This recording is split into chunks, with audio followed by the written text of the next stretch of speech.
वाचणार आहे? मराठी वाचन. हां. एक होता शेतकरी, तो शेतात खूप कष्ट करायचा.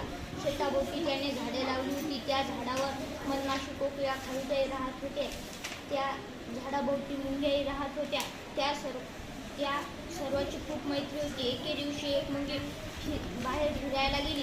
फिरत्या फिरत्या ती शेतात पोहोचली. शेतात होती सूर्यफुली, पिवळी धमक टपोरी आणि टवटवीत. मुंगीला फुले खूप आवडली. ती गेली शेतकऱ्याकडे.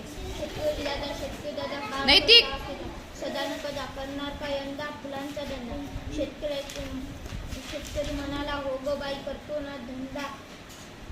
फुले तोडतो, बिया वाळवतो, तेलासाठी कष्ट करतो, पेरतो, सर्वासाठी कष्ट करतो. शेतकऱ्याचे बोलणे ऐकून मुंगीच्या मनात एक विचार आला. ती शेतकऱ्याकडून एक फूल घेतले. घरी आई फुलातल्या बिया काढल्या. काही बिया कोकिळेला दिल्या, काही बिया खारुताईला दिल्या, काही चिमणीला, तर काही बिया कावळ्याला आणि मधमाशीला दिल्या. स्वतःही काही बिया घेतल्या.